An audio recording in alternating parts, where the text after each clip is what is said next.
that they put up. And a young Tommy Rich, wasn't he a handsome little devil? He definitely was. That big smile that he had on his face. And, you know, he just seemed to just go with the flow. He didn't really bash anyone. He was just, you know, his interviews were very, I hate to use the word generic, but, you know, just very Switzerland. Yeah. Doesn't want to get in trouble, maybe. I don't know. But they, you know, they interviewed a bunch of people about this, and they do mention Ole Anderson. And again, I did not know that eventually, you know, Ole's working there. And then I guess him in particularly didn't like the way that Georgia Championship Wrestling was being ran. So he has this plot to take it away from Jim Barnett. Right. And that's how the story starts to unfold. Yeah, it's interesting to hear you get so deep into how this was presented, because Georgia Championship Wrestling was a big deal for a very long time. And if you grew up in the South, you grew up on Georgia Championship Wrestling, and all those big names came through that territory in the Southern wrestling world. You know, that's where you saw Flair, that's where you saw Harley Race, and that was the NWA's territory in that region that would eventually become the Jim Crockett Promotions region, which would eventually become WCW down the road. But yeah, Ole was 100% the guy who was the main character, I think, of this whole story arc. So he was initially he's talent, but he's booking for Jim. Yes. Okay, so he's the booker. And they show Ole's son. Ole, I guess at the time of the taping had MS, so they didn't get a chance to interview him. But the son was very vocal, and the son knew a lot about the business dealings between Ole and Jim, and then the Briscoes, and so he gave insight as well, which was interesting. Nick Patrick popped on the screen. I didn't recognize him at first until he said his name, and I was just like, "Oh my god, yeah, that's Nick Patrick." Haven't heard or seen about anything about him in years. Yeah. So he's on there. They talk about wanting to buy stock in GCW. So everybody starts to I guess buy some stock in this company. And then because now they were like the only game in town that had a decent television spot. Correct. Okay. And all the promoters are paying Barnett off. Right. Yeah. So their TV spot was what Ted Turner had given them on TBS. Yep. And TBS was the first huge superstation to be kind of thrown out there into the satellite and broadcast across the world. So Georgia Championship Wrestling, being a regional promotion, was being seen worldwide. Now, what? Enlighten me. The promoters are paying Barnett. They're all giving them a cut of their territory. Why did they have to do that? That's the thing that I kind of missed.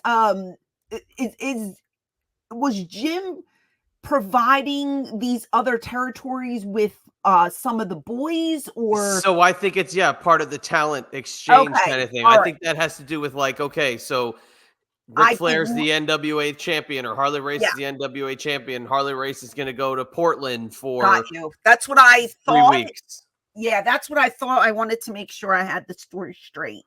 Okay, so they again, the Briscoes were the first to, I guess, buy some stock in the company, and then Ole says he thinks there's embezzling going on.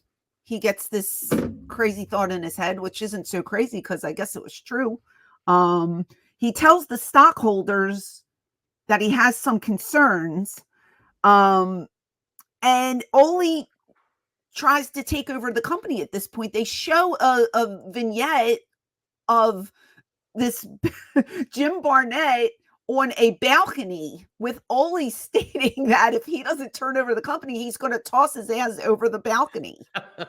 Which now Jim Barnett at this point is an older gentleman, so he's not like he looks old and kind of frail. And Ole's saying, hey, if you don't turn this over, I'm going to basically kill you. In layman's terms, he's tossing them over to the I don't even know how many stories up they were. And I guess reluctantly he agrees to turn it over because he's scared to death of Ole. I mean, that's the opinion. I would have been too. I mean, that's what I got about it. Now, they were showing these the vignettes that they reenactment vignettes, so to speak, but then they were showing Ole in front of doing a shoot interview. It was like RF video. Yeah.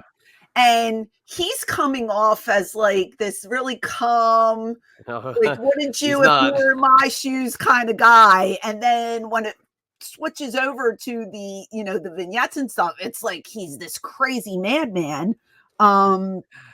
So, he takes over the company, and Vince McMahon goes and hires Jim Barnett. Yep. After Ole takes Georgia Championship Wrestling. So now there's a war going on because, like they said in the story, Jim didn't do anything right away, but it was stirring in his brain. Like, okay, I'm going to get this MFer. What can we do and then this is where Vince McMahon comes into the story. That's where all you got to do is light a fire underneath Vince McMahon and give him a little bit of inspiration to make a move.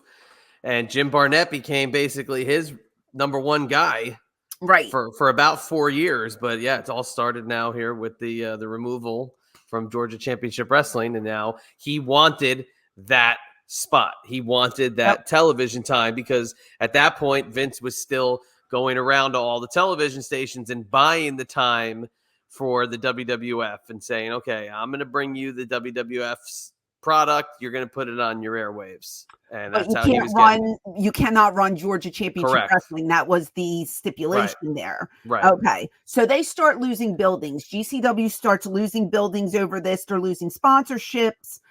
Reminded me of the Mob. This is like Gambino. Yeah, a little bit. You know what I mean? Like this is like mob family relations. Vince was starting to take over every territory this way because he had the money to buy like you said, the TV time and recruiting guys for their promotion, Vince's promotion. But they started with the All-American Wrestling. That was the new thing. But in the back of his mind, he had no intentions of keeping this All-American Wrestling. He was grooming these guys to go to the WWF. Right. So this is how All-American Wrestling would start at first. It would kick off. He would be the host. And he'd say, today on All-American Wrestling, we're going down to Texas and we're going to see the territory featuring, the Von Erich family. And we're going to see Kevin Von Erich take on Gino Hernandez. And you'd be like, okay, wow, that's different. That's what you would see on a show produced by Vince McMahon. So you go all around the country to see different matches. Okay. So at this point, the Briscoe brothers are like, what's going on? They figure they have to push Ole out because everything's falling apart under his reign. So they go to meet him. They're at the bar drinking. Ole goes to meet them at this bar. And they say, well, let's go upstairs and talk about it in the room. And they show this video of Ole with this knife. That's not a knife. Yeah. This is a knife. That's a knife. He takes his knife and he gigs his forehead. And I'm like, okay, what is going on? And then the Briscoes go and gig their foreheads and they do a blood oath. What in the world is happening in this hotel room? Like old school. Is it? I mean, maybe. Is that what I remember when I was in grade school, we all pricked our fingers and put our blood brothers. And I remember my mom saying, AIDS, what are you, crazy? Like, you can get sick. And she was and this was like a little prick. These guys, I mean, I don't know how accurate Yeah, well, how accurate. I mean, he was like slicing himself. Slicing himself, and the Briscoes are slicing their. I mean, it was crazy to watch. But then Jerry, comes on the screen and says it's true.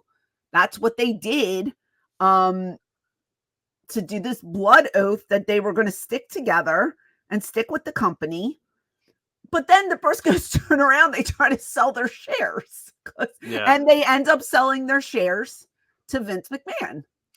Right. So that blood oath meant nothing. Yeah, but their reasoning is that they didn't hold up the end of the bargain, or Ole didn't hold up his end of the bargain, and that they're basically using an out in that hey, yeah, we did the blood oath, but your payouts essentially were not what we agreed to.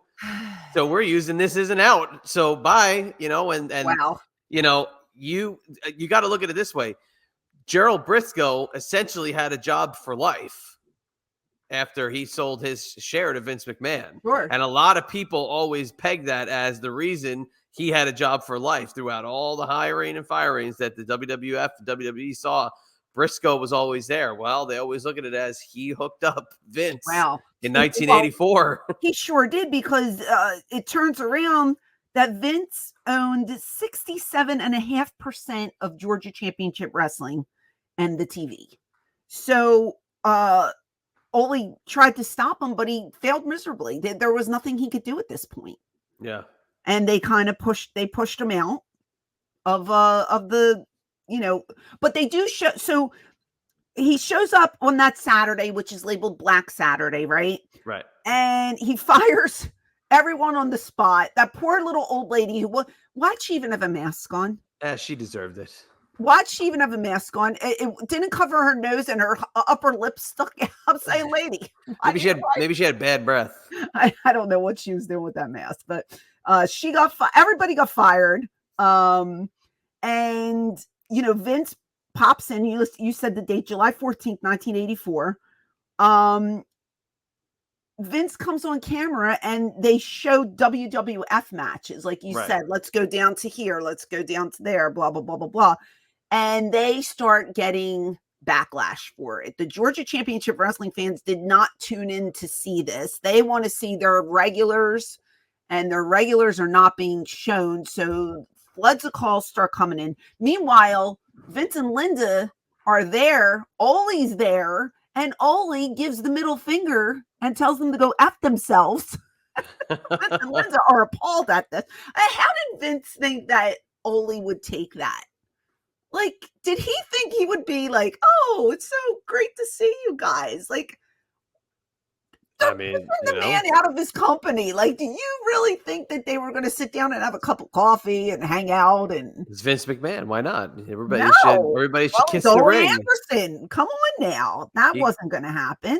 Everybody's got to kiss the ring, especially that. And you got to look at it this way. In 1984, that's the birth of Hulkamania that year. So everything he thinks he's doing is 100% on the level, and that everything he's touching is turning to gold. So, of course, why wouldn't everybody want to jump on board? So at this time, Ole's mother dies, and he's dealing with the death of his mother, a funeral, and then he has to go and lose the company. So he's got so much on his plate, and, I can understand him snapping. Like, this is inevitable. There's no, I 100% agree with him. Like, there's no way he should shake his hand at this point. There's just too much going on. And while this is happening, Jerry Briscoe goes and says that a hit has been placed on him and his brother. And for 2 days, they have to lay low and not be seen by him. That's mafioso stuff. You know what I mean? Imagine that.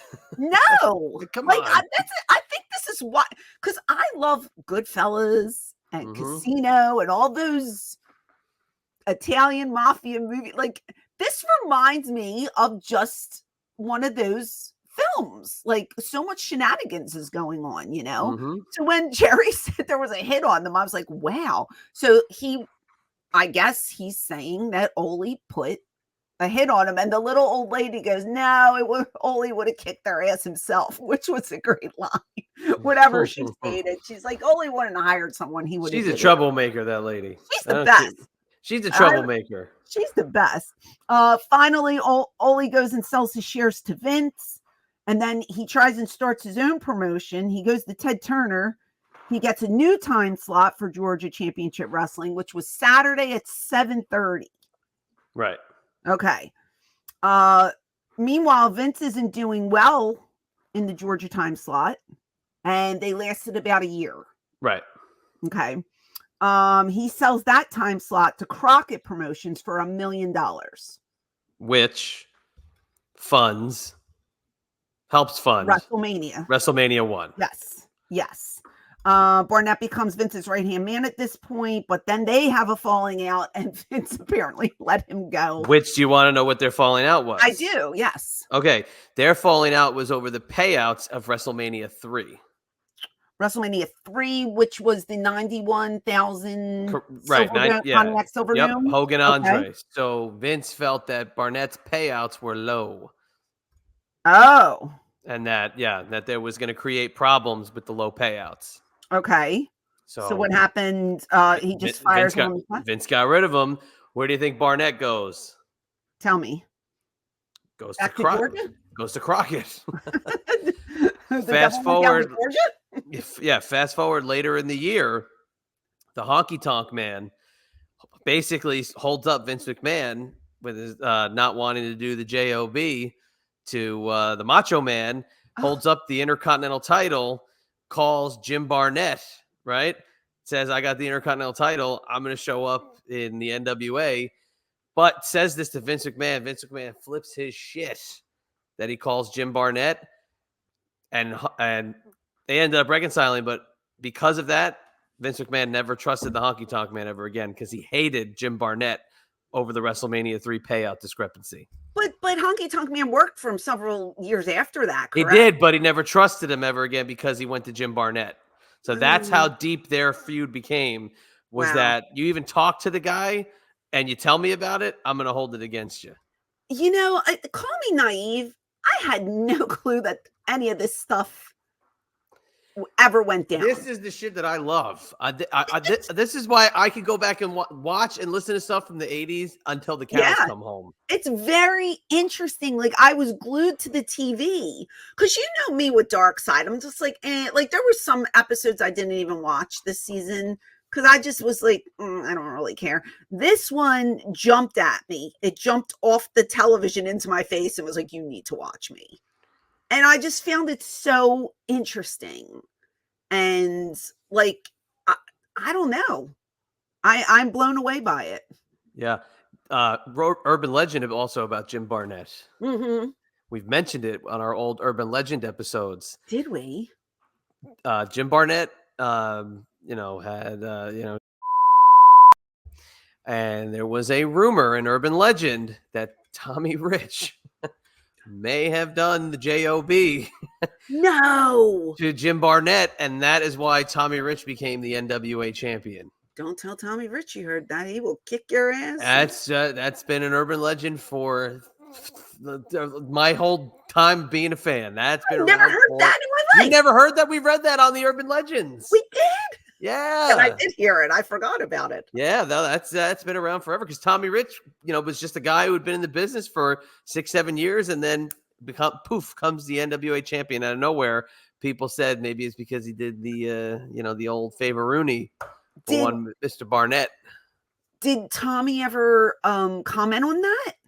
I'm sure it's been addressed at some point. I never heard or seeked out the answers. But, wow.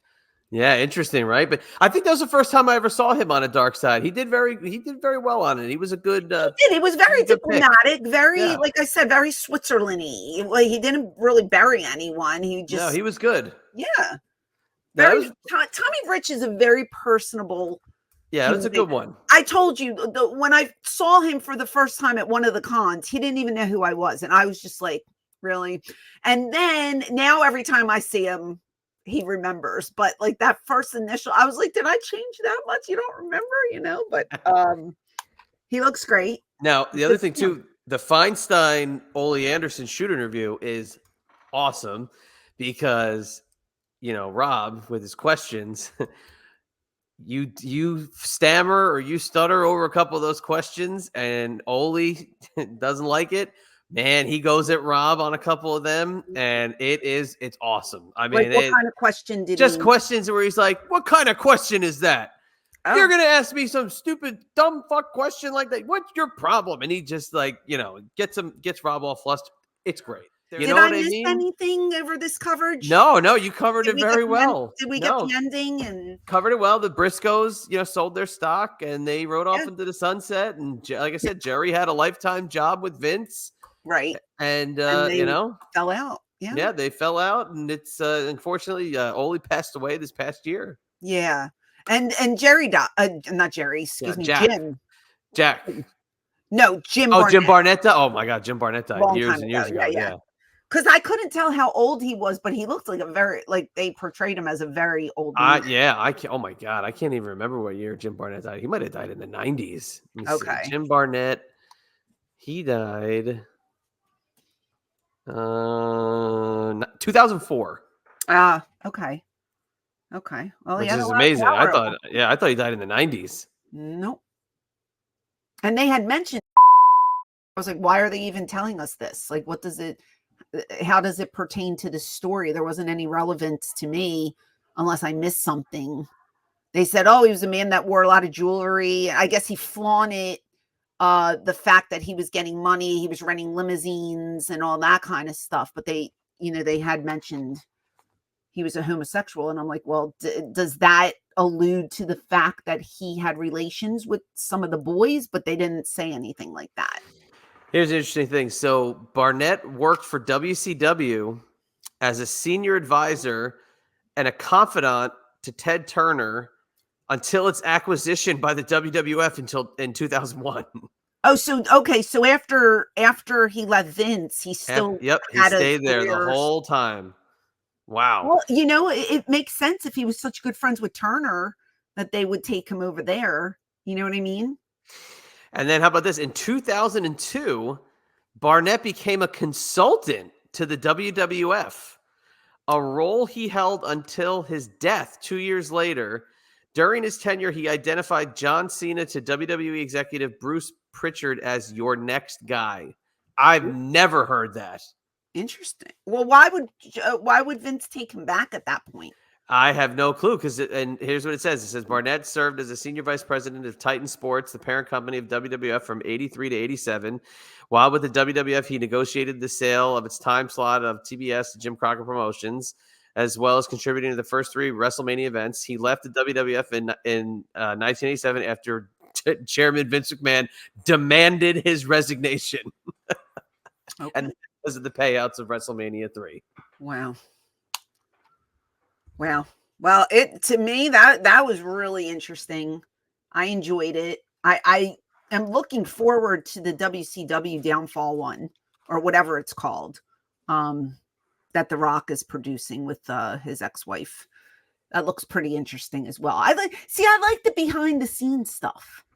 Yeah, it's fantastic. And it's crazy. Think about this. I mean, you got in the business in started training in 94, 93. Mm-hmm. That's only 10 years before you got into the business, all this crazy shit. Yeah, I never knew any of it.